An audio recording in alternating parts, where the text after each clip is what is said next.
Yo lo que esperaba, o sea, era ser tomado como en verdad como un candidato más, o que me escucharan como un candidato más. A mí se me escucha o se me invita a trabajar para ser auxiliar del técnico que en ese momento todavía no estaba tomado, todavía no estaba tomada la decisión.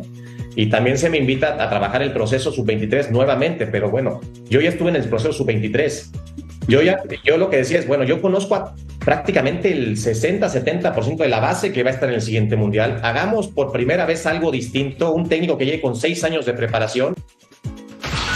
Pues ahora le dan la grande, Vero, pero en calidad de interino, lo cual, insisto, me parece una total y absoluta falta de respeto. El tipo tiene capacidad, déjenlo trabajar, déjenlo cumplir todo el proceso, que llegue al Mundial.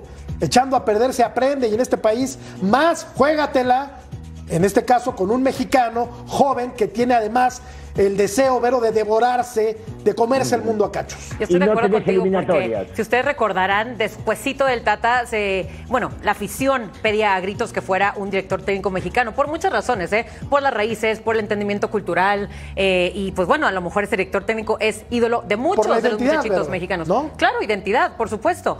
Olvídate ya el currículum, porque van a tener currículum. Tenemos muchos con buen currículum, ¿no? Y como dices tú, uno joven como Jimmy Lozano, y bien recuerdo cuando a Jimmy le ofrecen el ser auxiliar del que siguiera del Tata Martino, y bien lo dijo él, no, sabes que yo soy para mucho más, pero ahorita el decir que sí, yo me imagino y quiero pensar que a lo mejor sea él que quiera ya dar el ejemplo que sí puede, y que a lo mejor de interino se pase ya a director técnico de la selección. Uno nunca sabe. Entonces yo creo que los juegos que le den ahorita en la Copa Oro, él quiere demostrar eso. Tiene hambre y quiere serlo. Y mucha hambre. Y es un buen técnico, ¿sí? No, sí es un buen entrenador. Ahora, ahí están sus números. Aquí están 14 partidos, 9 victorias y 5 derrotas. Sí, ahora, y 2 medallas, ¿no? Vamos. Uno en los Panamericanos, sí, y uno en los Olímpicos. Yo quiero tocar las dos aristas.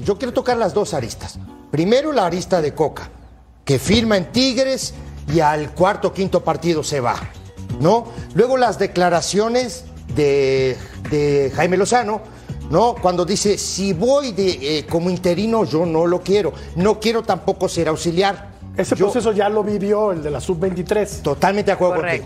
Termino la idea. ¿A dónde voy yo? Es, o eres o no eres, ¿no? O agarras o no agarras. Porque este muchacho también, de aquí a que se termine la Copa Oro, no va a dormir.